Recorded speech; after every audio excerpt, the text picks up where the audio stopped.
সারা বাংলার কর্মচারী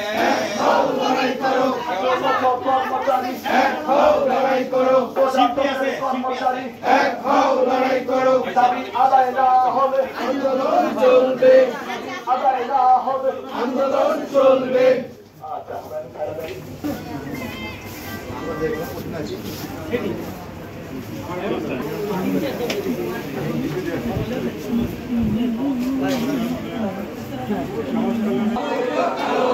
দাবি আদায় না হবে আন্দোলন চলবে, দাবি আদায় না হবে আন্দোলন চলবে, আন্দোলন চলবে, দাবি আদায় না হবে আমাদের দাবি মানতে হবে, মানতে হবে আমাদের দাবি। এসো ভাই এসো বোন করে তুলি আন্দোলন, আমাদের দাবি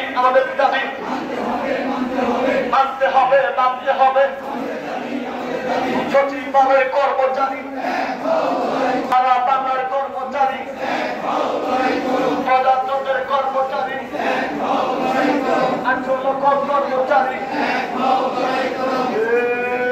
আপোষ না সংগ্রাম, আপোষ না সংগ্রাম, আপোষ না সংগ্রাম, অবৈধ কালো আইন, 25-এর কালো আইন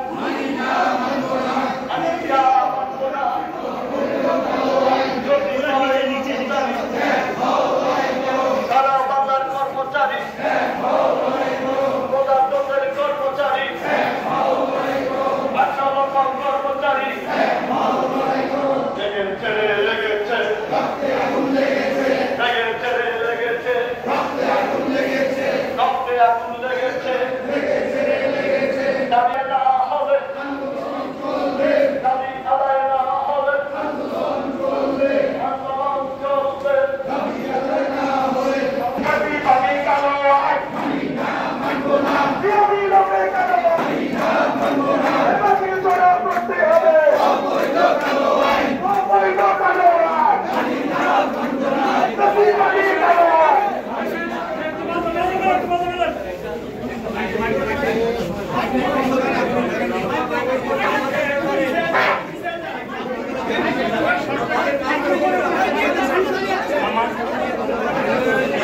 সম্মানিত উপস্থিতি, আমরা আমাদের সাংস্কৃতিক পর্ব আজকে শেষ করলাম। এবং কালো অধ্যাদেশ অবিলম্বে বাতিল করতে হবে।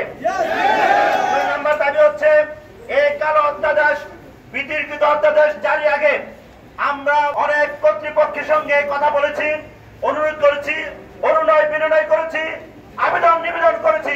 কোন আবেদন নিবেদন গ্রহণ না করে তারা এই কালো অধ্যাদেশ সংগঠনগুলো, এই সংগঠনগুলোর পক্ষ থেকে চাকরিগত এবং পেশাগত বিভিন্ন দাবি দেওয়া বিভিন্ন সময় উপস্থাপন করা হচ্ছে, কিন্তু এই দাবি দাওয়াগুলো দীর্ঘদিন যাবৎ বাস্তবায়ন করা হচ্ছে না। আমরা চাই এই অধ্যাদেশ যদি বাতিল না করা হয়, এই আন্দোলন কিন্তু আরো বিস্তৃত, আরো সম্প্রসারিত হবে। আমাদের চাকরি এবং পেশাগত দাবিগুলো নিয়েই আমরা ইতিমধ্যে কাজ শুরু করেছি। এই বিষয়ে আমরা আজকে আর প্রোগ্রাম দীর্ঘায়িত করব না। আগামী দিনের কর্মসূচি ঘোষণা করার আগে আজকে সংক্ষিপ্ত 1 মিনিট বক্তব্য রাখবেন আমাদের বাংলাদেশ সচিবালয় কর্মকর্তা কর্মচারী ঐক্য ফোরামের নেতা আমাদের নুরুল ইসলাম ভাই। এখন পর্যন্ত আমরা সরকারের পক্ষ থেকে কোনো ডাক পাইনি, যদিও গেজেট নোটিফিকেশনে বলা ছিল এবং বিভিন্ন মিডিয়া এবং সংস্থার ভাইদের মাধ্যমে আমরা শুনতে পেরেছিলাম যে আজকে আমাদেরকে দেখা হবে, বাট এখনো আমরা কোনো ডাক পাইনি। আজকে আপনাদের সামনে একটা কথা না বললেই না হয়। কালকে বলেছিলাম ফ্যাসিস্টের দোসররাই সচিবালয়ে আছে, তাদেরকে প্রত্যাহার করতে হবে। তার প্রমাণ এই একটা পোস্টার আমরা কালকে সন্ধ্যায় লাগিয়েছিলাম। আজকে সকালে এসে দেখি এই পোস্টারগুলি সব ছিঁড়ে ফেলা হয়েছে। সারা দেশবাসী চালক, সরকার চালক এবং মিডিয়ার ভাইদের মাধ্যমে একটা কথা বলতেই চাই, সেটা হলো নোবেল বিজয়ী ডক্টর ইউনূস সরকারকে চোরাবালিতে আটকে দেওয়ার জন্য, চোরাবালিতে ফেলার জন্য কিছু ফ্যাসিস্ট সরকারের আমলারা এই আইন তৈরি করেছে।